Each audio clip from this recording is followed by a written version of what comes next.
Hello friends, welcome to Satish academy online, जहां पर आप पढ़ सकते हैं GS, math, reasoning, English grammar, current affairs और विभिन्न परीक्षाओं से संबंधित आप टेस्ट सीरीज भी ज्वाइन कर सकते हैं। फ्रेंड्स, जीएस में हम पढ़ रहे हैं ज्योग्राफी और ज्योग्राफी में हमारा आज का टॉपिक है भारतीय मानसून, जिसको कहते हैं इंडियन मानसून। तो चलिए फ्रेंड्स, आज की क्लास में मैं आपको एक ओवरव्यू दे देता हूं कि हम क्या पढ़ने वाले हैं।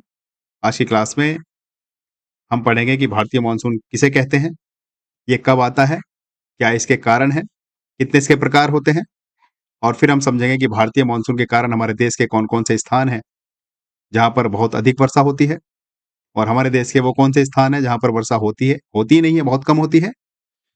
तो यही सब टॉपिक्स हम पढ़ने के बाद फिर अपने टॉप 30 एमसीक्यूज़ करेंगे, ताकि हमारी जो एग्ज़ाम में कोई भी प्रश्न आए इस टॉपिक से संबंधित, उसको हम आसानी से सॉल्व कर सकें। तो चलिए फ्रेंड्स, अपनी क्लास की शुरुआत करते हैं, जिसका नाम है भारतीय मानसून।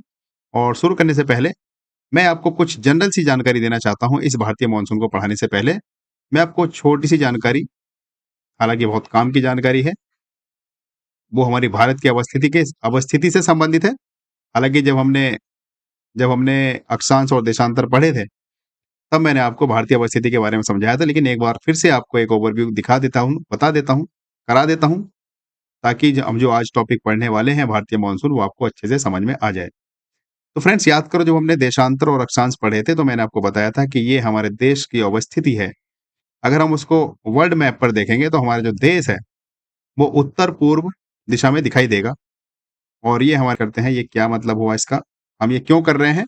देखो, हम ये इसलिए कर रहे हैं कि आपसे यहाँ से डायरेक्ट प्रश्न पूछा जाता है कभी-कभी कि बताइए हमारे देश का सबसे पूर्वी स्थान कौन-सा है?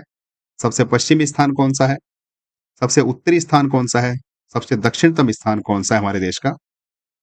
तो मैं वही आपको समझाने जा रहा हूँ, और थोड़ा-सा फिर हम समझेंगे कि हमारे देश की जो मुख्य पहाड़ियाँ हैं, वो कौन-कौन सी हैं? जैसे कि अरावली पर्वत है, वो कहाँ पर है? विंध्याचल पर्वत कहाँ पर है? मैकाल पहाड़ी कहाँ पर है? सतपुड़ा पर्वत कहाँ पर है? और हिमालय पर्वत को कौन नहीं जानता? इन सब की अवस्थिति जानने के बाद फिर हम अपने टॉपिक पर चलेंगे, जिसका नाम है भारतीय मानसून।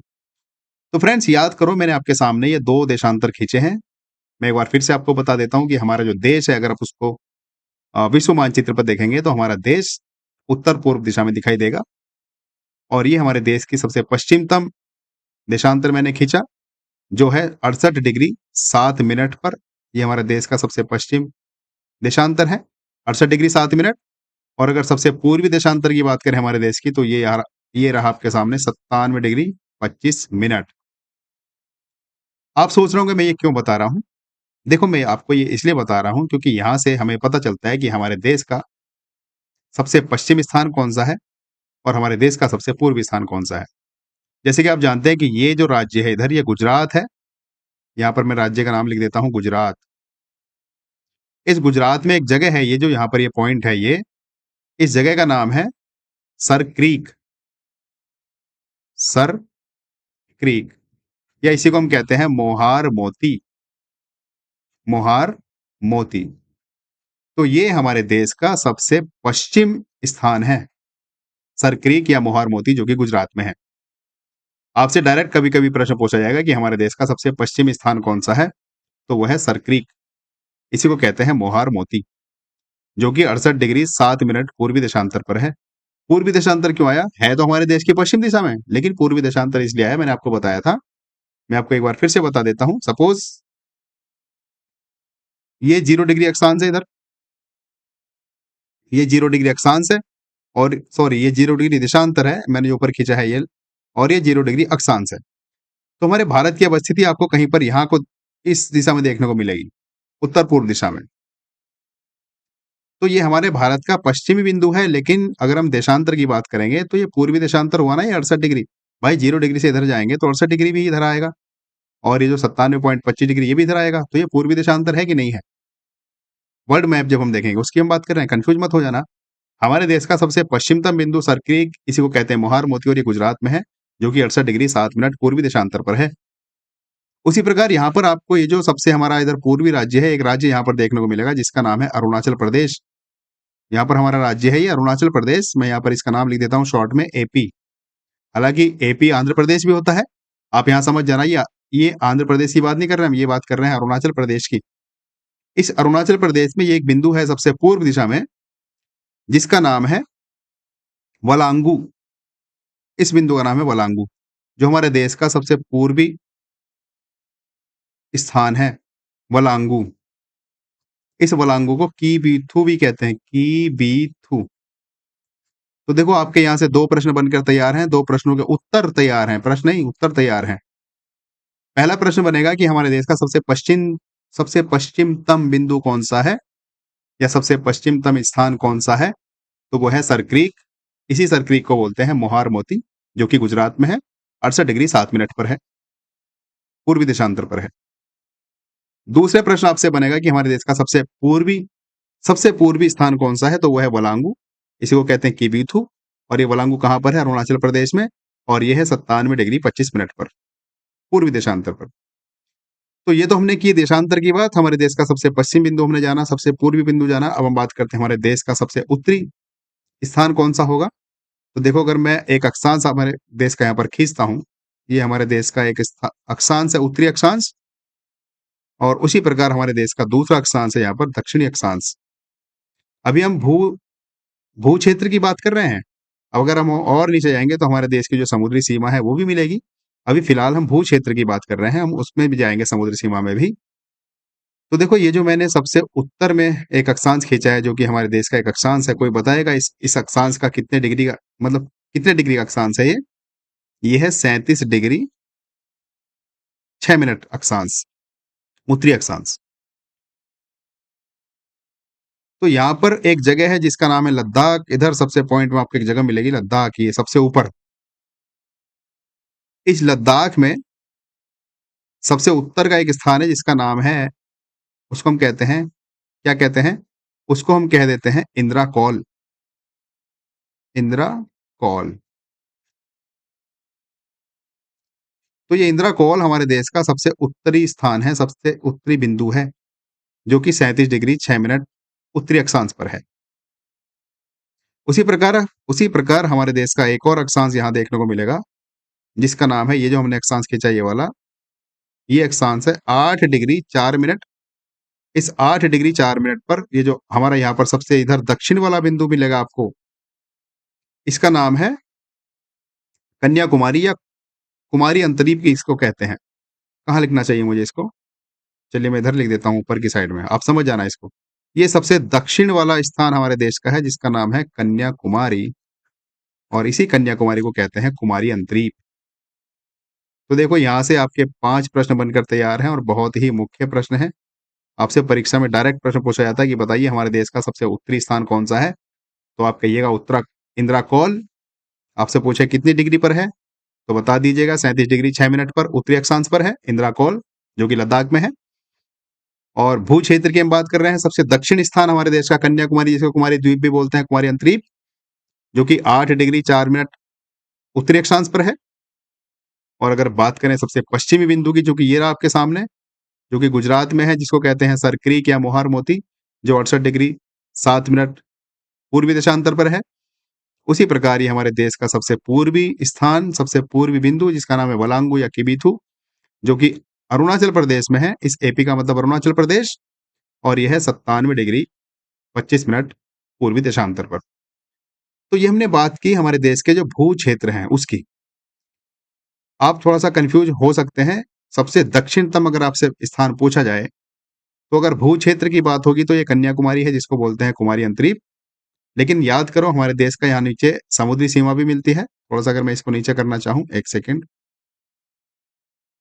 ये हमारे देश की यहाँ पर समुद्री सीमा भी मिलती है। तो एक सबसे नीचे जब हम जाएँगे, सपोज़ यहाँ पर ये पानी-पानी आपको दिख रहा होगा ब्लू कलर का, ये सब पानी-पानी है यहाँ पर।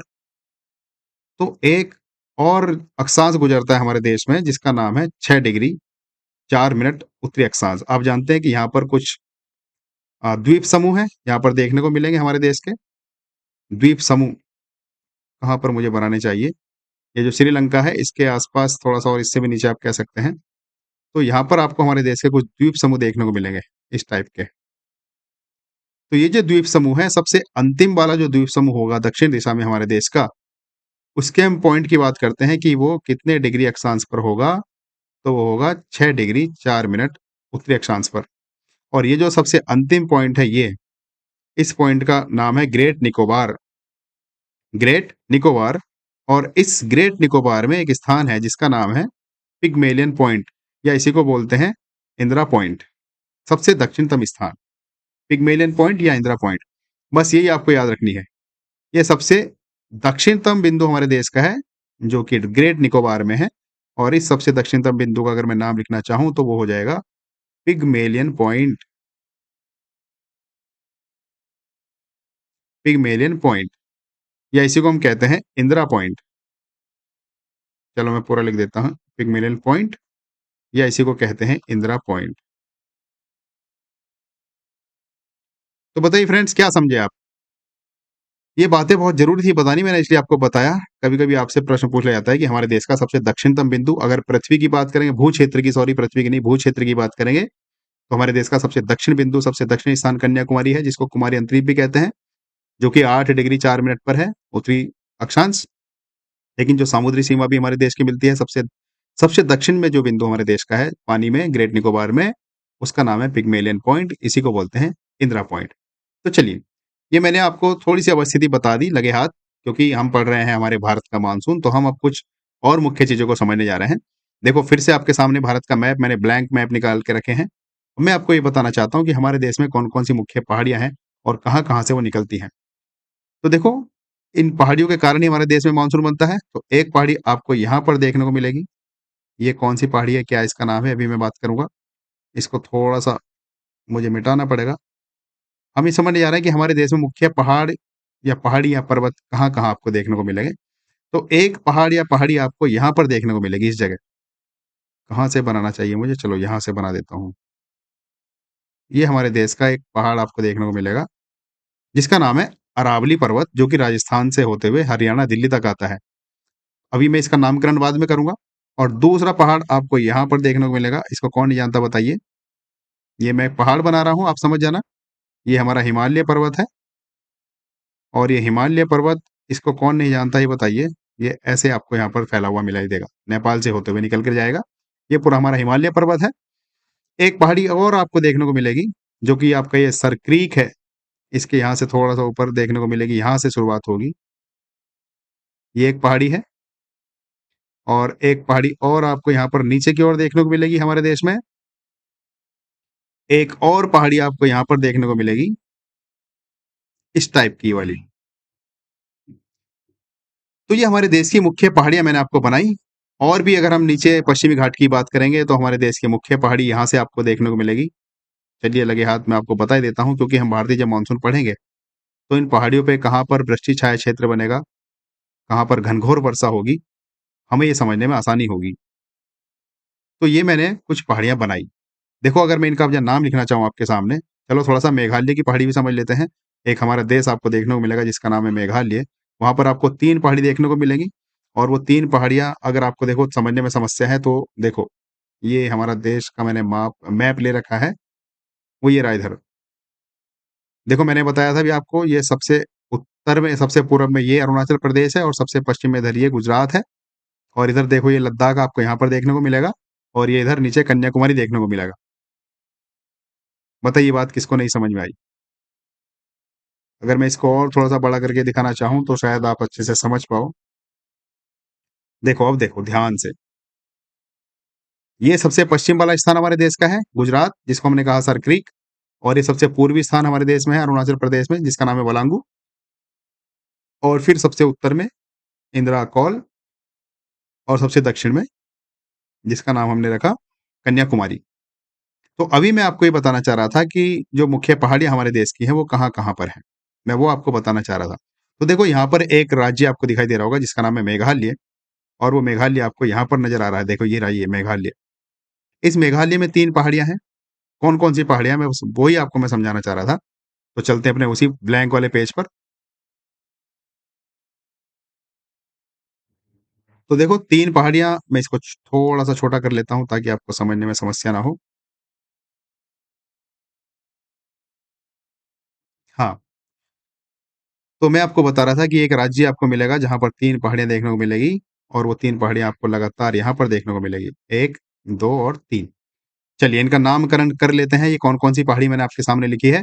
देखो, ये जो पहाड़ी है, ये अरावली पर्वत है, ये जो मैंने लिखा है ये वाला, ये अरावली है। अरावली, जो कि राजस्थान से होते हुए हरियाणा, दिल्ली तक गया है। और इसको तो हम अच्छे से जानते हैं, ये वाला जो पर्वत है लंबा सा इधर से निकलते हुए ये पूरा नेपाल होते हुए और इधर तक ये हमारा जो पूरा पर्वत है ये हिमालय पर्वत है। हम डिटेल में पढ़ेंगे हिमालय, इसके भी बहुत सारे पार्ट हैं, 2-3 पार्ट्स हैं। उसके बाद ये जो मैंने 3 पहाड़ियाँ आपको बनाई हैं, ये वाली इधर जो आप मेघालय में आप देख रहे होंगे 3 पहाड़ियाँ, ये तीनों पहाड़ियाँ, इनके नाम बताइए कोई जानता है तो? जयंतिया, खासी और गारो। ये जो सबसे नीचे की पहाड़ी है ये, इसका नाम है जयंतिया। एक सेकेंड, इधर ब्लैंक वो आ गया ब्लैक वाला, तो इधर को मैं व्हाइट पेन ले लेता हूँ। चलिए रेड ही ले लेता हूँ। तो देखो ये जो पहाड़ी है ये, इसका नाम है जयंतिया। जयंतिया। ये जो दूसरी पहाड़ी है इसका नाम है खासी। मेघालय की 3 पहाड़ी मुख्य पहाड़ी है ये, और ये जो तीसरी पहाड़ी आप देख रहे हैं इसका नाम है गारो। हम जब भारतीय मानसून अभी शुरू करेंगे तो आपको तुरंत सारी बातें क्लियर हो जाएंगी। भारतीय मानसून शुरू करने से पहले मैं चाहता हूँ कि आप ये जो मुख्य पहाड़ी हमारे देश में है उसको आप समझें एक बार। और ये मैंने आपको बता दिया, ये अरावली पर्वत है जो कि राजस्थान से निकल कर आता है, और हमारा जो देश का जो राजधानी है दिल्ली, वहां तक, हरियाणा तक ये देखने को मिलता है, अरावली पर्वत। एक सेकेंड, इसको मैं साफ करके लिख देता हूँ। तो ये है अरावली पर्वत, सबसे ऊपर ये है अरावली। चलिए, और ये जो एक पहाड़ी आप यहाँ पर देख रहे हैं ये कौन सी है? इसका नाम है विंध्याचल पर्वत। ये विंध्याचल है। चलिए मैं इसका खाली नाम ही लिख देता हूँ, विंध्याचल। थोड़ा सा इधर करके लिखना चाहिए मुझे ताकि थोड़ी सी जगह बनी रहे।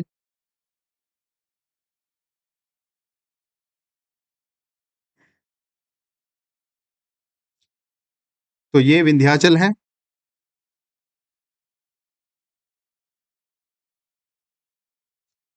और ये जो आप देख रहे हैं ये लंबी वाली जो मैंने खड़ी की है इसका नाम है मैकाल, जो कि छत्तीसगढ़ में है। विंध्याचल को कौन नहीं जानता बताइए? ये है मैकाल। और ये जो नीचे है ये सतपुड़ा है। ये सतपुड़ा, इसके नीचे आप, या इसमें आप महाराष्ट्र देखेंगे, सतपुड़ा। और इधर जो ये हमारा पूरा पश्चिमी घाट है, यहां से लेकर यहां तक इसको कहते हैं पश्चिमी घाट। इसी को पश्चिमी घाट कहते हैं। हम बार बार समझेंगे पश्चिम घाट किसे कहते हैं, तो आप कंफ्यूज मत हो जाना। तो देखो जैसे यहाँ पर हमने मेघालय में 3 पहाड़ी देखी है, जयंतिया, खासी और गारो। ये देखो 3 पहाड़ी यहाँ पर आपको देखने को मिल सकती है, जयंतिया, खासी और गारो। ये मेघालय में है। उसी प्रकार आपको 3 पहाड़ी यहाँ नीचे देखने को मिलेगी, जिनका नाम है, ये यहाँ पर मैंने गोल गोल कर दिया ये वाला। ये 3 पहाड़ी आपको देखने को मिलेगी। इनका अगर मैं नाम देना चाहूँ तो देखो यहाँ पर जो पहली पहाड़ी है वो है नीलगिरी। ये है नीलगिरी। ये है अन्नामलाई। और इसका नाम है इलायची। तो ये 3 पहाड़ी आपको देखने को मिलेगी, नीलगिरी, और ये है अन्नामलाई। अन्नामलाई। और ये आपको मिलेगी तीसरी जो है इलायची, इसका नाम है इलायची। तो मैंने ये हमारे देश की कुछ मुख्य पहाड़ी आपको बताई। अब हम चलते हैं भारतीय मानसून की ओर, एक बार मैं फिर से आपको बता देता हूँ। ये मैंने ब्लैंक मैप लिया अपने इंडिया का, और देखो इधर ये अरावली पर्वत है जो राजस्थान से होते हुए इधर दिल्ली और हरियाणा तक जाता है। इधर ये विंध्याचल पर्वत है। विंध्याचल पर्वत हमारे देश में आप जानते हैं जो मध्य प्रदेश है। और फिर इधर ये मैकाल पहाड़ी है यहाँ पर। इस मैकाल पहाड़ी के इधर ये छत्तीसगढ़ आपको देखने को मिलेगा इधर साइड में। और ये सतपुड़ा है, यहाँ पर आपको महाराष्ट्र देखने को मिलेगा। और फिर इधर ये मेघालय की 3 पहाड़ियां हैं जिनका नाम है जयंतिया, खासी और गारो। और इधर फिर ये 3 पहाड़ियां हैं नीलगिरी, अन्नामलाई और इलायची। अब आपको बात समझ में आ जाएगी जब हम पूरा भारतीय मानसून पढ़ेंगे। अभी आपको सारी बातें क्लियर होती चली जाएंगी। चलिए शुरुआत करते हैं भारतीय मानसून की। तो देखो सबसे पहले समझते हैं कि भारतीय मानसून क्या है, इंडियन मानसून। इसके परिचय की बात करें तो परिचय आपके सामने है। जो मानसून शब्द है वो देखो अरबी शब्द है जिसका नाम है मौसम। इस मौसम को कहते हैं मौसिम, भी कहीं कहीं पे लिखते हैं इसको मौसिम। तो जो मानसून शब्द है वो अरबी शब्द से निकला है जिसका नाम है मौसिम या मौसम, जिसका अर्थ होता है ऋतु। तो मानसून का अर्थ होता है ऋतु, जिसको हमारे देश में कहते हैं मानसून। और ये जो मानसून है ये मौसिम एक शब्द है, वहां से निकला है, मौसिम। हालांकि इसको कहीं कहीं मौसम भी लिख देते हैं, और आजकल हमारे देश में भी इसको बहुत आम बोलचाल की भाषा में यूज किया जाता है। तो ये जो मौसिम शब्द है ये अरबी भाषा का शब्द है। इसी शब्द से मानसून शब्द निकला जिसका अर्थ होता है ऋतु। तो ये मानसून क्या होता है? ये मानसून होता है जब देश, किसी देश में या किसी स्थान पर हवा की दिशा बदल जाती है, उसी को मानसून कहते हैं। देखो यहाँ पर क्लियरली लिखा है, यह मुख्यतः हवा की दिशा में मौसमी बदलाव को दर्शाता है। हवा की दिशा में मौसमी बदलाव, हवा की दिशा बदली और मौसम भी बदल गया, बरसात आ गई। या गर्माहट जैसे कि लू चलती है, कहीं-कहीं शुष्क हवाएँ बन जाती हैं। तो अभी हम फिलहाल पढ़ रहे हैं मानसून। तो हवा की दिशाओं से जो मौसम बदलता है उसको बोलते हैं मानसून, और भारतीय मानसून भारत के जलवायु तंत्र का सबसे महत्वपूर्ण हिस्सा है। क्यों है, अभी आप सारी बातें समझ जाओगे। तो हम पढ़ रहे हैं भारत का मानसून। आपको यहाँ पर एक बात नोट करके लिखनी चाहिए कि भारत के मानसून के अलावा ऐसे कौन-कौन से स्थान हैं। अगर आपसे कभी पूछ लिया जाए, जैसे कि हमने कई बार पढ़ लिया कि भारत की जो जलवायु है वो मानसूनी जलवायु है। तो उसी प्रकार और कौन-कौन से विश्व के स्थान हैं जो मौसमी जलवायु रखते हैं, या जहाँ पर मौसमी जलवायु है। और कौन-कौन से स्थान है विश्व के जहाँ पर मौसमी जलवायु है। आपसे अगर ये प्रश्न पूछा जाए तो आप क्या करोगे? तो यहाँ पर आप नोट लिख लीजिए, जैसे कि भारत में मौसमी जलवायु है, उसी प्रकार विश्व के और भी कई क्षेत्र हैं जहाँ पर मौसमी जलवायु है। जैसे कि कौन-कौन सी वो क्षेत्र हैं? एक तो दक्षिण पूर्व एशिया है, दक्षिण पूर्व एशिया, आप ये नोट करके लिख लीजिए। दूसरा स्थान है उत्तरी ऑस्ट्रेलिया, यहाँ पर आप लिख लीजिए उत्तरी ऑस्ट्रेलिया, पूरा लिख लीजिए उत्तरी ऑस्ट्रेलिया। तीसरा स्थान है अफ्रीका महाद्वीप, यहाँ पर लिख लीजिए आप अफ्रीका महाद्वीप। और फिर जो दक्षिण चीन है, वहाँ पर भी मौसमी जलवायु प्रवाहित होती है। और फिर जो दक्षिणी अमेरिका का जो उत्तरी पूर्वी भाग है, वहाँ पर भी मौसमी जलवायु प्रवाहित होती है। तो अगर आपको नोट करना है तो कर लीजिए, क्योंकि जगह कम है। मैं आपको एक बार फिर से बोल देता हूँ। आपसे अगर पूछा जाए कि भारत में जिस प्रकार मौसमी जलवायु है, उसी प्रकार विश्व के कौन-कौन से क्षेत्र हैं जहाँ पर मौसमी जलवायु होती है। तो आप क्या-क्या लिखोगे उत्तर में? तो आप लिख दीजिए, पहला उत्तर में पहला स्थान लिख दीजिए दक्षिण पूर्व एशिया। दूसरा लिख दीजिए उत्तरी ऑस्ट्रेलिया। तीसरा लिख दीजिए अफ्रीका महाद्वीप। चौथा लिख दीजिए दक्षिणी पूर्व चीन, दक्षिणी पूर्वी चीन या दक्षिण पूर्वी चीन। और लास्ट लिख दीजिए, और भी हैं पर जो मैंने मुख्य-मुख्य बताए हैं, वो है दक्षिण अमेरिका का उत्तरी पूर्वी भाग। इन सभी स्थानों पर भी मौसमी जलवायु होती है, प्रवाहित होती है। अब बात करते हैं मानसून की मुख्य विशेषताएं क्या-क्या हैं। देखो बहुत ध्यान से अब समझना आपको। हमारा भारतीय मानसून अब शुरू हो चुका है, हालांकि शुरू तो बहुत पहले हो चुका है, पर अब हम पढ़ रहे हैं मानसून की मुख्य विशेषताएं क्या-क्या हैं। तो देखो मानसून की मुख्य विशेषताएं आपके सामने हैं। पहली मुख्य विशेषता मानसून की वो ये रही। मानसून के कारण में आ गए हम, मानसून की मुख्य विशेषता की बात करते हैं। तो मानसून की मुख्य विशेषता देखो ये रही सामने आपके। मानसून की मुख्य विशेषता पढ़ रहे हैं तो भारत के दक्षिण पश्चिम और उत्तर पूर्व में मौसम पवन प्रणाली का प्रभाव होता है।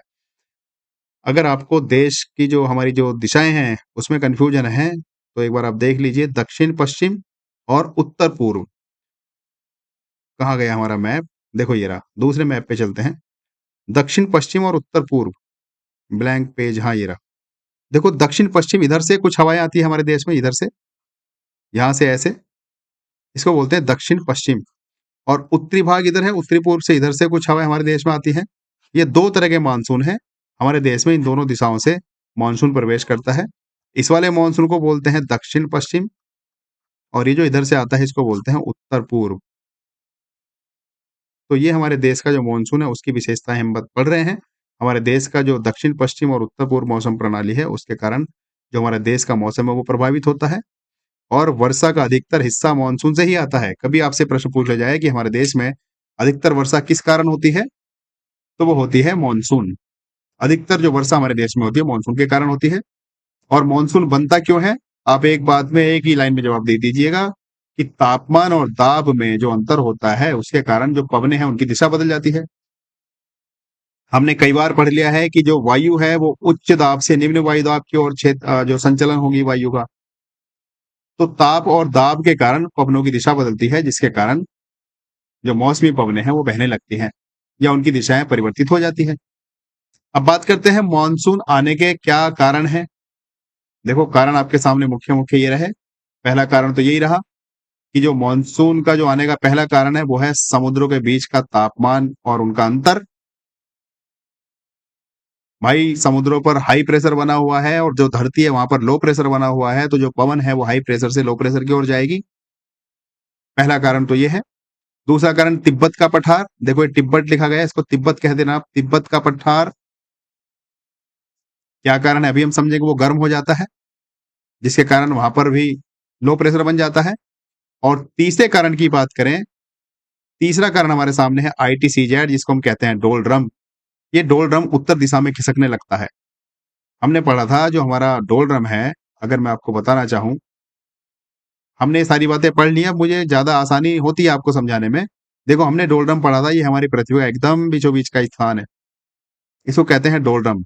जो 0 डिग्री अक्षांश है, भूमध्य अक्षांश, इसके 5 डिग्री उत्तर में और 5 डिग्री दक्षिण में, ये कहलाता है डोलड्रम। तो ये चलो मैं पूरा ही खींच देता हूँ, ये डोलड्रम एरिया है। तो ये डोलड्रम एरिया फिक्स नहीं होता, जब तापमान ज्यादा हो जाता है, घट बढ़ जाता है, तो ये इधर उधर थोड़ा सा गति करने लगता है। मतलब ये जो पूरा एरिया, अगर मैं इसको समझाना चाहूँ आपको, सपोज ये हमारे भारत का, जैसे मैंने आपको मैप बनाया हुआ है, कहाँ हमारे, हाँ चलो इसी को ले लेते हैं। जैसे सपोज हमारे देश का आपके सामने मैप है, मैं अगर इसको मिटाना चाहूँ तो ये जो डोलड्रम की स्थिति मैं आपको बताना चाहता हूँ, ये डोलड्रम मतलब, चलो आप ऐसे ही समझ लीजिए, ये डोलड्रम मतलब एक जगह नहीं रह पाता, ये ऐसे थोड़ा बहुत इधर उधर गति करता रहता है, वायु के दाब और ताप के कारण।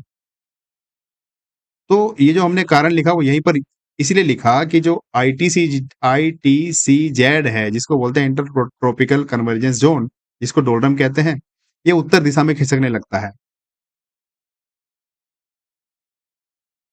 और हमें पता है कि जो आईटीसीजेड होता है वहां पर निम्न वायुदाब बना रहता है, क्योंकि सूर्य की किरणें सीधी पड़ती है, जिसके कारण जो हाई प्रेशर बना हुआ है, हाई प्रेशर से जो पवनें हैं वो लो प्रेशर की ओर चली जाती हैं, और दक्षिणी गोलार्ध की व्यापारिक पवनों की दिशा परिवर्तित हो जाती है।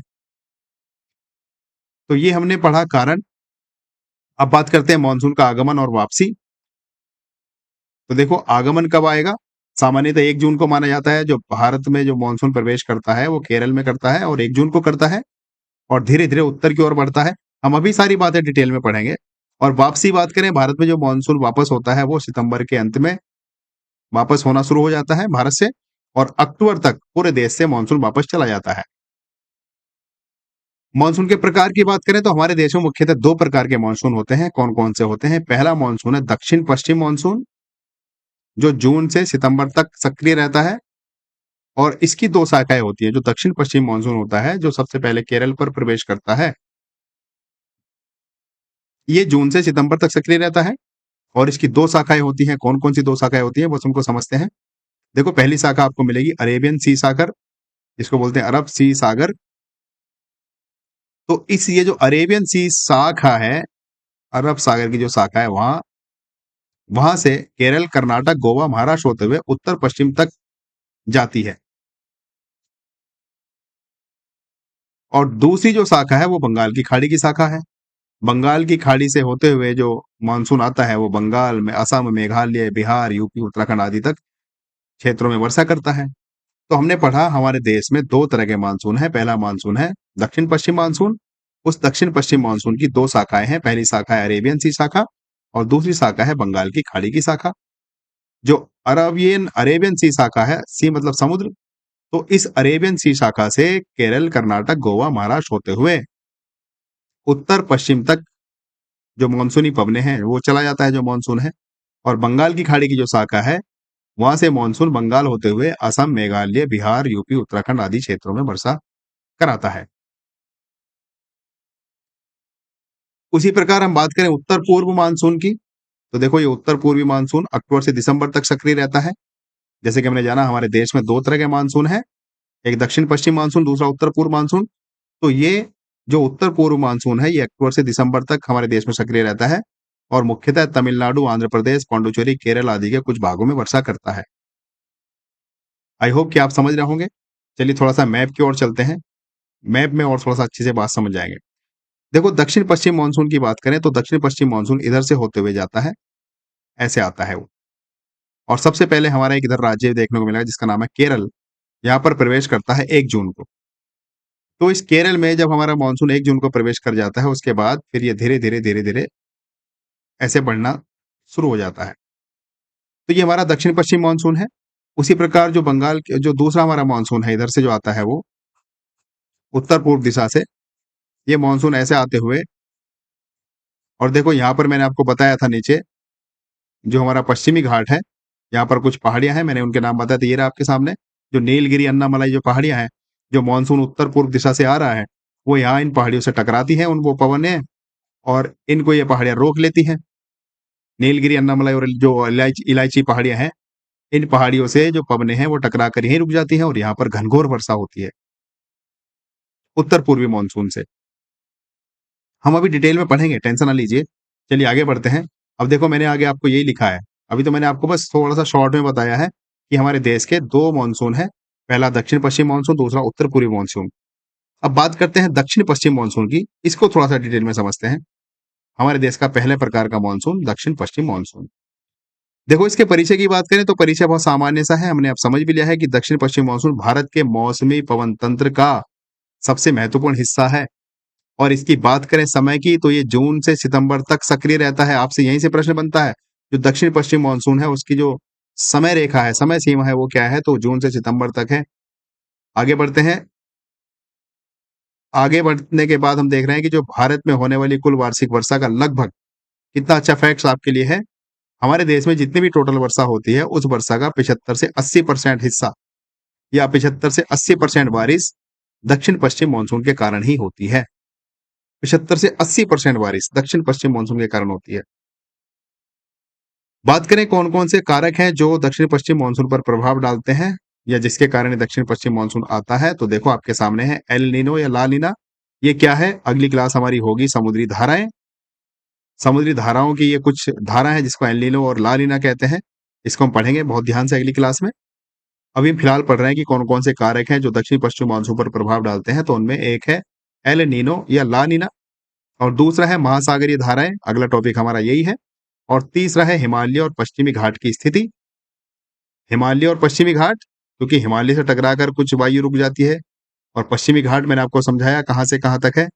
तो ये कुछ मुख्य कारण हैं। और फिर आईटीसीज़ेड मैंने बताया, ये उत्तर दिशा में शिफ्ट होना शुरू हो जाता है आईटीसीज़ेड, जिसको बोलते हैं डोलड्रम, ये आईटीसीज़ेड। तो ये कुछ मुख्य कारक हैं जो दक्षिण-पश्चिम मानसून को प्रभावित करते हैं। बात करते हैं इनकी उत्पत्ति कब और कैसे होती है, तो देखो गर्मी मई-जून में उत्तर भारत का तापमान बहुत बढ़ जाता है। भाई गर्मी का समय है, उत्तर भारत की बात करें तो तापमान बहुत ज़्यादा गर्मी है। जब गर्मी है तो लो प्रेशर बनेगा कि नहीं बनेगा बताइए? ये हमारे भारत का मैप अगर कहीं पर मिल जाए मुझे, मैंने ब्लैंक मैप, हाँ ये रहा। हमारा जो उत्तर भारत है वहाँ पर बहुत भयंकर गर्मी है, मई-जून में, और जब गर्मी है, ये पूरा उत्तर भारत का एरिया मान लेते हैं इसको। तो जब यहाँ पर गर्मी है, तो यहाँ पर लो प्रेशर बनेगा कि हाई प्रेशर बनेगा? लो प्रेशर बनेगा, तो यहाँ की जो फिर पवनें हैं वो इधर जाना चाहेंगी हाई प्रेशर से लो प्रेशर की ओर। तो यही आपको उत्पत्ति का कारण बताया गया है कि गर्मी मई-जून में जो होती है, तो उत्तर भारत में तापमान बहुत अधिक बढ़ जाता है, जिसके कारण वहाँ पर लो प्रेशर अर्थात कम दाब क्षेत्र बनता है। और फिर दक्षिणी गोलार्ध की जो समुद्र में, जो मैंने बताया वहाँ पर अपेक्षाकृत हाई दाब बना हुआ है, जिसको बोलते हैं उच्च वायु दाब। भाई जब यहाँ पर लो प्रेशर बना हुआ है, इधर उत्तरी भारत में लो प्रेशर बना हुआ है, और ये जो इधर है, इधर हाई प्रेशर बना हुआ है, तो वायु हाई प्रेशर से लो प्रेशर की ओर जाएगी कि नहीं जाएगी? और यहाँ पर जाने के बाद वर्षा का निर्माण हो जाता है, जिसको बोलते हैं मानसून। तो मैं आपको यही कहना चाह रहा हूँ कि जो हमारा भारत है, वो उत्तरी गोलार्ध में या उत्तर भारत में जब गर्मी बढ़ती है, तो वहाँ पर लो प्रेशर का निर्माण होता है, और जो दक्षिणी भारत है, वहाँ पर अपेक्षाकृत उच्च दाब बना रहता है, जिसके कारण जो मानसूनी पवनें हैं वो, और चूँकि समुद्र की ओर से जा रही हैं पवनें, तो उनमें वाष्पिक मतलब नमी होगी, जिसके कारण वर्षा हो जाती है। और देखो फिर यहाँ पर दाब के अंतर के कारण जो व्यापारिक पवनें हैं, मैंने आपको बताया था व्यापारिक पवनें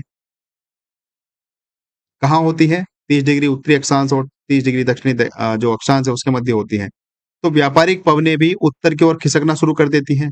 ये भी आईटीसीडी-ज़ेड में मिलना चाहती हैं, जो हमारा डोलड्रम है। क्योंकि डोलड्रम उत्तर की ओर खिसक रहा है, तो व्यापारिक पवनें भी इस ओर भागेंगी। तो ये कुछ प्रमुख कारण हैं बनने के, और दूसरा भूमध्य रेखा पार करते ही ये पवनें कोरियोलिस बल के कारण, किसके कारण? कोरियोलिस बल के कारण। जैसे ही भूमध्य रेखा पार करी, मैंने आपको बताया जो हमारा देश है, वो यहाँ पर आपको मिलेगा। ये भूमध्य रेखा बीचों-बीच है, तो हमारा देश यहाँ पर आपको कहीं पर देखने को मिलेगा। तो जैसे ही ये पवनें दक्षिण गो द मतलब दक्षिण दिशा से हमारे देश में जाती हैं, तो ये जैसे ही यहाँ पर जाती हैं, कायदे में तो उनको सीधे चले जाना चाहिए था। पर पर ऐसे भी जाती हैं कुछ पवनें, तो कायदे में तो इनको सीधे चले जाना चाहिए था। लेकिन लेकिन याद करो कोरियोलिस बल, जो उत्तरी गोलार्ध में जो हवाएँ हैं उनको किस ओर मोड़ देती है? दाईं ओर मोड़ देती है। तो जैसे ही दक्षिणी गोलार्ध से जो पवनें भूमध्य रेखा पार करती हैं, कोरियोलिस बल के कारण इनकी दिशा दाईं ओर मुड़ जाती है और ये भारत में प्रवेश कर जाती है। अगर कोरियोलिस बल ना होता, तो आप सोचिए, ये इनकी दिशा दाईं ओर ना मुड़ के सीधा पाकिस्तान में चला जाता जो मानसून है हमारे देश का, हमारे देश को छोड़ देता। तो कोरियोलिस बल के कारण ये जो हवाएँ आ रही हैं उच्च दाब से निम्न वायु दाब की ओर, समुद्र से हमारे देश की ओर जा रही हैं, तो ये कायदे में भूमध्य रेखा पार करके सीधा ऐसे निकल जाना चाहिए था इनको हमारा देश छोड़ के। लेकिन कोरियोलिस बल के कारण ये दाईं ओर मुड़ जाती हैं और हमारे देश में भरपूर वर्षा करती हैं, मानसून लेकर आती हैं। तो यही आपको समझाने का प्रयास किया गया है। चलिए आगे बढ़ते हैं थोड़ा-सा। मानसून को हम पढ़ रहे हैं, बहुत ही आसान सी बातें हैं। अब मैंने आपको पहले ही बताया कुछ, जो मुख्य पहाड़ियाँ हैं, उनसे टकराकर कुछ वर्षा होती है और चलिए आगे जैसे-जैसे बढ़ेंगे बात बात करते रहेंगे। देखो ये हमारा दक्षिण-पश्चिम मानसून की 2 शाखाएँ हैं, जैसे कि हम पढ़ चुके हैं। ये अरब सागर की शाखा है और ये शाखा केरल के तट पर 1 जून के आस-पास पहुँचती है। पश्चिमी घाट कहाँ होता है मैंने आपको बताया, एक बार फिर से आपको दिखा देता हूँ। ये जो पूरा हमारे पास ये जो ये एरिया है, मैंने यहाँ पर लिखा भी था कहीं पर, ये पश्चिमी घाट है, ये। ये यहाँ से लेकर यहाँ तक देखो, ध्यान से देखो, ये यहाँ से लेकर यहाँ तक का पूरा एरिया पश्चिमी घाट कहलाता है। तो हम बात कर रहे हैं अरब सागर की, अरब सागर से जो मानसून आता है उसकी हम बात कर रहे हैं। तो देखो पश्चिमी घाट से टकराकर केरल, कर्नाटक, गोवा, महाराष्ट्र में खूब वर्षा करते हैं। फिर गुजरात, राजस्थान और पंजाब की ओर ये मानसूनी हवाएँ, ये जो अरब सागर की शाखा है, ये बढ़ने लगती है। बात करते हैं बंगाल की खाड़ी से जो शाखाएँ आती हैं निकल के, शाखा मतलब वायु की जो पवनें आती हैं, मौसमी पवनें। तो जो बंगाल की खाड़ी से आती हैं, ये शाखा बंगाल की खाड़ी से होकर बांग्लादेश, असम, मेघालय में प्रवेश करती हैं और आपको याद होगा हमारे देश में मेघालय एक जगह है, जहाँ पर सर्वाधिक वर्षा होती है। बताइएगा वो कौन-सी जगह है? देखो हमारे देश का जो नाम है मेघालय, वो रखा इसलिए गया है क्योंकि मेघा मेघा मतलब बादल, सर्वाधिक वर्षा होती है यहाँ पर मेघालय में। वो कौन-सा स्थान है जहाँ पर सर्वाधिक वर्षा होती है, अभी हम बात करेंगे। तो ये जो बंगाल की खाड़ी से जो मौसमी पवनें निकल कर आती हैं, वो बांग्लादेश, असम, मेघालय में प्रवेश करती हैं और यहाँ से हिमालय की तराई में मुड़कर बिहार, पूर्वी उत्तर प्रदेश और उत्तराखंड में वर्षा कर देती हैं। हिमालय पर्वत के कारण ये पवनें पश्चिम की ओर मुड़ जाती हैं, इसलिए मैंने पहले ही आपको हिमालय पर्वत की स्थिति बताई, इसलिए बताई थी। देखो यहाँ पर ये हिमालय पर्वत है, इसके कारण ये पश्चिम दिशा में मुड़ जाती हैं पवनें और जब पश्चिम दिशा में ये यहाँ से लेके हमारा जो पूरा यहाँ से लेकर यहाँ तक ये पूरा हिमालय पर्वत है, इधर एंड तक ये पूरा हिमालय पर्वत है ये। तो बंगाल की खाड़ी से जो मौसमी पवनें आ रही हैं, वो इस हिमालय पर्वत से टकराती हैं और इस टकराने के कारण जो बिहार, उत्तर-पूर्वी मतलब जो पूर्वी उत्तर प्रदेश और उत्तराखंड है, वहाँ पर वर्षा होती है। उसके बाद हिमालय पर्वत के कारण ये पवनें पश्चिम की ओर मुड़ने लगती हैं। चलिए आगे बढ़ते हैं। अब बात करते हैं समय की। हालाँकि बार-बार मैंने आपको बता दिया है जो दक्षिण-पश्चिमी मानसून है, उसका आगमन सबसे पहले केरल पर होता है। केरल राज्य में सबसे पहले हमारा जो मानसून है वो प्रवेश करता है। आपसे डायरेक्ट प्रश्न पूछा जाता है कि दक्षिण पश्चिम मानसून सबसे पहले किस राज्य में आता है? तो वो आता है केरल में। लगभग कब आता है? वो आता है 1 जून को और फिर 1 जून के बाद लगभग 15 दिन, सॉरी 15 दिन नहीं, 15 जुलाई तक संपूर्ण भारत में फैल जाता है। अर्थात इनडायरेक्टली आपसे यही कहा गया है कि जो केरल है, केरल से लेकर पूरे भारत में जो मानसून फैलता है, वो लगभग-लगभग डेढ़ महीने में फैलता है। 1 जून को आया और 15 जुलाई तक संपूर्ण भारत में फैल जाता है मानसून। जो दक्षिण-पश्चिम मानसून है, उसकी बात कर रहे हैं हम। चलिए आगे बढ़ते हैं। आगे देखते हैं, देखो वापसी, अब मानसून वापस भी होगा। इसकी वापसी की शुरुआत होती है 1 सितंबर से। उत्तर-पश्चिम मानसून से वापसी शुरुआत हो जाती है और अक्टूबर के अंत तक पूरे देश से ये मानसून हट जाता है। अब जो वर्षा होती है दक्षिण-पश्चिम मानसून के कारण, उसकी क्या विशेषता होती है, उसको समझ लेते हैं। देखो पश्चिमी घाट की जो जो ढलान होते हैं, वहाँ पर भारी वर्षा होती है। पश्चिमी घाट के जो ढलान होते हैं, मैंने आपको बताया पश्चिमी घाट ये है पूरा ये। तो ये जो मैंने आपको 3 पहाड़ी बताई, ये ऐसे ही नहीं बताई। देखो शुरुआत में जो मैंने आपको इतना टाइम लेकर ये समझाया, ये मुख्य 3 पहाड़ी यहाँ पर आप देख रहे हैं, नीलगिरी, अन्नामलाई और इलायची। यहाँ से जो जो पवनें आती हैं निकल कर इधर से, ये इनसे टकराती हैं और यहीं पर घनघोर वर्षा होती है, खासकर तमिलनाडु में। तमिलनाडु में बहुत ज़्यादा वर्षा होती है। तो यही बात आपको बताई गई है और दूसरी तरफ वृष्टि छाया क्षेत्र बन जाता है।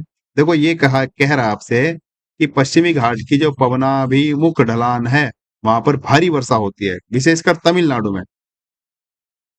और वहीं जिसको लिवाड़ क्षेत्र बोलते हैं, वृष्टि छाया क्षेत्र बोलते हैं, कुछ क्षेत्र ऐसे बन जाते हैं जहां पर वृष्टि छाया क्षेत्र बनता है, जैसे कि महाराष्ट्र का मराठवाड़ा और कर्नाटक का रायचूर। यहाँ पर कम वर्षा होती है क्योंकि यहाँ पर वृष्टि छाया क्षेत्र बन जाता है। यहाँ पर वृष्टि छाया क्षेत्र बन जाता है। जो जो पर्वत हैं, जो पहाड़ियां हैं, वो आगे मानसून को नहीं जाने देती हैं, वहीं तमिलनाडु में रोक लेती हैं और भयंकर वर्षा होती है। तो यहाँ पर आपको क्या याद रखना है, जो पश्चिमी घाट की पवन जो ढलान है, वहां पर भरपूर वर्षा होती है, विशेषकर जो तमिलनाडु वहां पर। और वहीं दूसरी ओर जैसे कुछ वृष्टि छाया क्षेत्र हैं, जैसे कि महाराष्ट्र का मराठवाड़ा और कर्नाटक का रायचूर है, यहाँ पर कम वर्षा होती है। फिर जो पूर्वोत्तर राज्य है भारत का, जिसको बोलते हैं मेघालय, वहां पर याद करो मैंने आपको 3 पहाड़ी बताई थी, कौन कौन सी थी, जयंतिया, खासी और गारो। उनसे मानसून टकराता है और फिर भरपूर बारिश होती है, जैसे कि यहाँ पर लिखा है। वो कौन से स्थान है जो सबसे ज्यादा बारिश होती है? मोहसिन राम और चेरापूंजी। सबसे अधिक बारिश होती है मोहसिन राम। भारत का सबसे अधिक वर्षा वाला क्षेत्र कौन सा है? वो है मोहसिन राम। सबसे कम वर्षा वाला क्षेत्र कौन सा है भारत का? आगे पढ़ेंगे, वो है लद्दाख।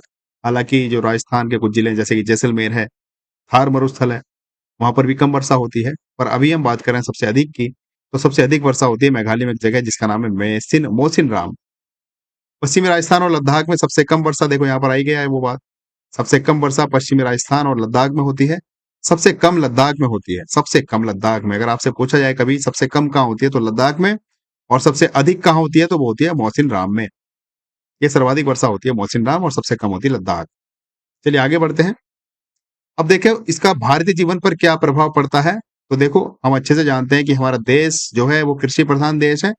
और आज भी हमारे देश में लगभग लगभग 60% से अधिक आबादी कृषि मानसून पर निर्भर है, जहां पर वर्षा से ही सिंचाई होती है। तो ये हमारे देश के जीवन पर इस मानसून का प्रभाव पड़ता है। 60% से अधिक कृषि मानसून पर निर्भर है। और फिर समय पर और सामान्य मानसून अच्छी फसल लाता है और जल स्रोत भरते हैं। अगर समय पर मानसून आएगा और सामान्य मानसून रहेगा, ना तो ज्यादा कम होगा ना ज्यादा अधिक होगा, तो उससे फसलें अच्छी होंगी और जो जल स्रोत है जैसे कि तालाब है, झील है, वो सब भर जाते हैं। और देखो उसका उल्टा, अगर कमजोर या देर से मानसून आएगा, तो सूखा पड़ेगा और फसलों को नुकसान होगा। तो ये था दक्षिण पश्चिम मानसून, उसका महत्व हमारे जीवन पर क्या पड़ा। अब कुछ महत्वपूर्ण तथ्य अगर आपसे कोई पूछे, 3-4 बातें, तो मैंने आपके सामने लिख दी है महत्वपूर्ण तथ्य। पहला तथ्य ये कि सबसे अधिक वर्षा कहाँ होती है, तो वो होती है मोहसिन राम। और ये मोहसिन राम कहाँ है? ये मेघालय में है। उसी प्रकार सबसे पहले मानसून कहाँ आता है? दक्षिण पश्चिम मानसून की बात कर रहे हैं, वो आता है केरल में। किस तारीख को आता है? तो 1 जून को आता है, 1 जून। उसी प्रकार अगर आपसे कोई पूछे सबसे बाद में कहाँ पर पहुंचता है हमारा जो मानसून है देश का, वो पहुंचता है पश्चिमोत्तर भारत में। तो यहाँ पर आपको कुछ नोट करके लिख लेनी चाहिए एक बात। एक शब्द है जिसका नाम है मानसून विच्छेद, या जिसको बोलते हैं ब्रेक इन मानसून। मानसून विच्छेद किसे कहेंगे? कभी कभी आपसे डायरेक्ट प्रश्न पूछा जाता है कि मानसून विच्छेद से क्या तात्पर्य होता है। तो देखो मानसून विच्छेद उसे कहेंगे जब जब दक्षिण पश्चिम मानसून, जो कि केरल में पहली बार आता है, उस दक्षिण पश्चिम मानसून के दौरान अगर कुछ दिनों के लिए देश के अधिकांश हिस्सों में वर्षा न हो या बहुत कम हो जाए, बंद हो जाए, तो उस स्थिति को कहेंगे मानसून विच्छेद। जैसे सपोज 1 जून को केरल में मानसून आ गया और 1 जून के बाद लगभग 1 हफ्ता, 2 हफ्ता, 10 दिन, 15 दिन देश के किसी भी हिस्से में बारिश नहीं हुई, तो उस स्थिति को कहते हैं मानसून विच्छेद या ब्रेक इन मानसून। और ये कब होता है मानसून विच्छेद? ये होता है जुलाई अगस्त में, जुलाई से अगस्त के बीच में कभी भी। कभी कभार हो जाता है तो उसको, उस स्थिति को बोलते हैं मानसून विच्छेद। कभी अगर आपसे पूछा जाए कि मानसून विच्छेद से क्या तात्पर्य है, तो आप कह दीजिएगा कि कुछ दिनों के लिए जब देश के कुछ हिस्सों में वर्षा नहीं होती है, अचानक कम हो जाती है, बंद हो जाती है। जैसे मानसून भारत में प्रवेश कर लिया 1 जून को, उसके बाद अचानक से वर्षा रुक गई, मानसून भी आ गया लेकिन वर्षा नहीं हो रही है। 10 दिन के लिए रुक गई, 15 दिन के लिए रुक गई। तो उस स्थिति को कहा गया मानसून विच्छेद या ब्रेक इन मानसून। इसका समय मानसून विच्छेद का वो है जुलाई से अगस्त के बीच में। चलिए आगे बढ़ते हैं। तो ये हमने पढ़ा दक्षिण पश्चिम मानसून। अब हम चलते हैं उत्तर पूर्वी मानसून की ओर, देखते हैं उसकी क्या खास विशेषताएं हैं। उत्तर पूर्वी मानसून, देखो परिचय की बात करें, उत्तर पूर्वी मानसून परिचय आपके सामने है। तो उत्तर पूर्वी मानसून को देखो ये भी बोलते हैं इंग्लिश में रिट्रेटिंग मानसून या विंटर मानसून भी बोलते हैं, जिसको बोलते हैं शीत मानसून, शीत मानसून। और यह भारत में अक्टूबर से दिसंबर के बीच सक्रिय रहता है। अक्टूबर से दिसंबर, ये तारीख आपको याद रखनी होगी। शीत मानसून कब आता है? अक्टूबर से दिसंबर के बीच में। ग्रीष्म मानसून कब आता है? 1 जून, जो कि केरल में सबसे पहले आता है। और फिर बात करते हैं जो हमारा उत्तर पूर्वी मानसून है, इसी को शीत मानसून कहते हैं। आप कंफ्यूज मत हो जाना, ये जो उत्तर पूर्वी मानसून है इसी को कहते हैं शीत मानसून। शीत मानसून भी इसी को कहते हैं। तो यह दक्षिण पश्चिम मानसून के हटने के बाद आता है। जब दक्षिण पश्चिम मानसून चला जाता है उसके बाद ही आता है उत्तर पूर्वी मानसून। इसकी मुख्य वर्षा दक्षिण पूर्वी तट विशेषकर तमिलनाडु में होती है। जो मैंने आपको बताया, तमिलनाडु में सबसे ज्यादा वर्षा होती है इसके कारण। इसका कारण क्या है बनने का? देखो कारण यह है कि जो उत्तर भारत में उच्च दाब और समुद्र में कम दाब बना हुआ है। उत्तर भारत में उच्च दाब बना हुआ है, समुद्र में कम दाब बना हुआ है। तो अब क्या होगा? दक्षिण पश्चिम मानसून के बाद का मौसम शुरू हो जाएगा और बंगाल की खाड़ी में बनने वाले जो चक्रवात है वो भी इस मानसून का मुख्य कारण है। ये कई सारे कारण हैं जिसके कारण जो उत्तरी पूर्वी मानसून है वो आता है। देखो इसकी उत्पत्ति एक बार फिर से सितंबर अक्टूबर में उत्तर भारत का तापमान गिरने लगता है और यहाँ उच्च दाब बनेगा। उत्तर भारत का तापमान गिर गया, उच्च दाब बनेगा, तो ये जो तो उच्च दाब से निम्न दाब की ओर वर्षा आएगी, हवा आएगी। तो इसी समय जो दक्षिणी गोलार्ध है जहां पर हिंद महासागर है, इसके ऊपर अपेक्षाकृत कम दाब रहता है। तो उत्तरी भारत से हवाएं चलना शुरू होती है दक्षिण भारत की ओर। और जो मैंने आपको बताया ये 3 पहाड़ियां नीलगिरी, अन्नामलाई और इलायची, ये यहाँ पर ये हवाएं टकराती हैं और यहीं पर फिर वर्षा कर देती हैं। यहाँ पर तमिलनाडु है, बहुत घनघोर वर्षा होती है। तो ये उत्तरी पूर्वी मानसून। चलिए आगे बढ़ते हैं थोड़ा सा इसके उत्पत्ति के कारण।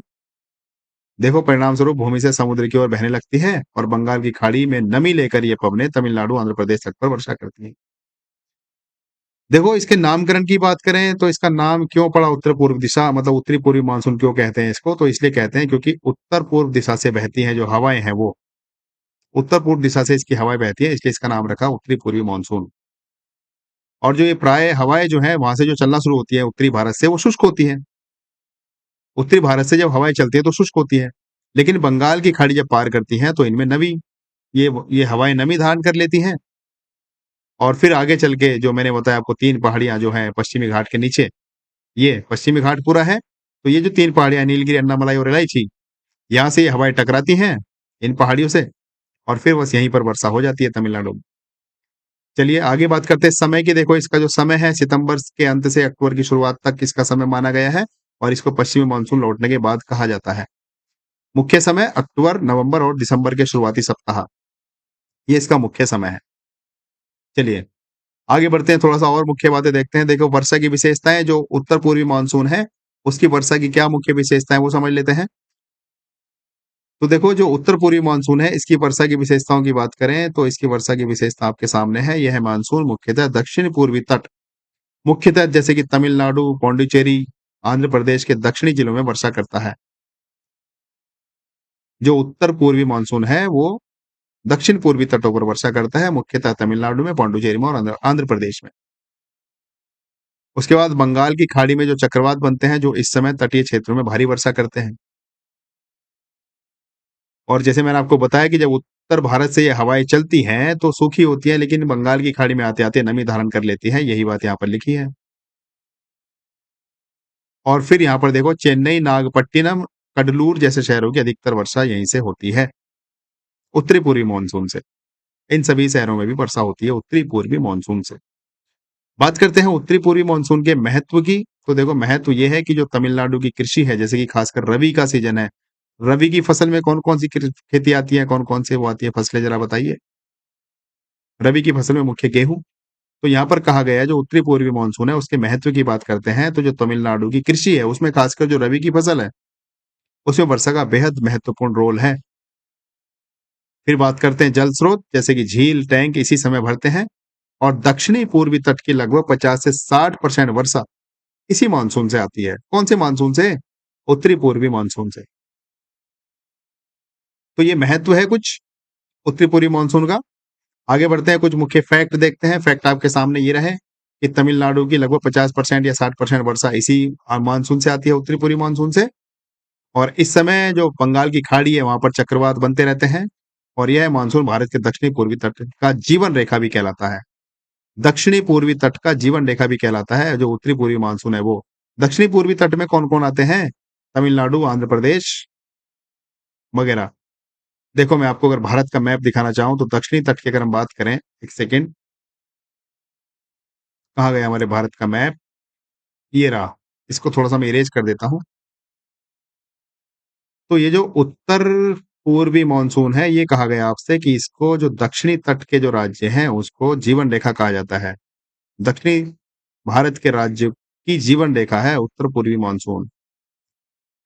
तो देखो सबसे पहले तो आप थोड़ा-सा मेरे कहने से एक काम कर लेना, आज आप भारत का एक आप मैप निकालना, ब्लैंक मैप या अपने हाथों से बना लेना और हमारे देश के जितने राज्य हैं, कहाँ-कहाँ पर स्थित है, वो आपको लिखना आना चाहिए, पता होना चाहिए कि हमारे देश में कौन-सा राज्य कहाँ पर है। देखो ये आपके सामने है, भारत का मैप। इसको मैं अगर और थोड़ा-सा बड़ा कर दूँ, 1 सेकंड। अरे यार!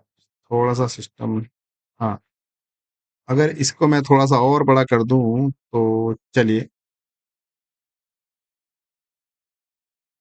देखो ये हमारे भारत का मैप है, हम बात कर रहे हैं जो भारत के दक्षिणी राज्य हैं, खासकर ये इधर तमिलनाडु से देखो, ये पूरा राज्य यहाँ से तमिलनाडु है ये और इधर ये केरल है, जहाँ पर ये दक्षिणी-पश्चिमी मानसून प्रवेश करता है 1 जून को, ये केरल राज्य इधर और ये इधर यहाँ से हमारा ये तमिलनाडु राज्य है। इस तमिलनाडु के बाद ये इधर जो आंध्र प्रदेश है, यहाँ तक ये पूरा आंध्र प्रदेश राज्य है, तो ये दक्षिणी तट कहलाते हैं। तो यही कहा गया आपसे जो उत्तरी पूर्वी मानसून है, उत्तरी पूर्वी मानसून है, वो इस दक्षिणी तट के लिए जीवन रेखा कहलाता है। यही बात आपको बताई गई है। चलिए आगे बढ़ते हैं, आई होप कि आपने समझ ली होगी बात। आगे क्या कहा गया है, भारतीय मानसून की कुछ विशेषताओं की बात करते हैं, तो देखो विशेषता ये है कि वर्षा असमान रूप से वितरित होती है। ऐसा नहीं है कि मतलब पूरे भारत में एक जैसी वर्षा होगी, कहीं पर अधिक, कहीं पर ज़्यादा, हमने अभी अच्छे से समझा। जैसे कि पश्चिमी तट, पूर्वोत्तर और हिमालय की तराई में सबसे अधिक होती है। पश्चिमी तट कौन से हैं? पूर्वोत्तर और हिमालय की तराई, मैंने आपको इसलिए शुरू में ही पहले ही बताया था, मैप बना के कि यहाँ पर हमारा हिमालय पर्वत है, यहाँ पर विंध्याचल पर्वत है, यहाँ पर नीलगिरी, अन्नामलई और इलायची है। मेघालय की 3 पहाड़ियाँ मैंने आपको बताई। तो जहाँ पर सबसे अधिक वर्षा होती है, वो पश्चिमी तट पर होती है, पूर्वोत्तर और हिमालय की तराई में सबसे अधिक वर्षा होती है।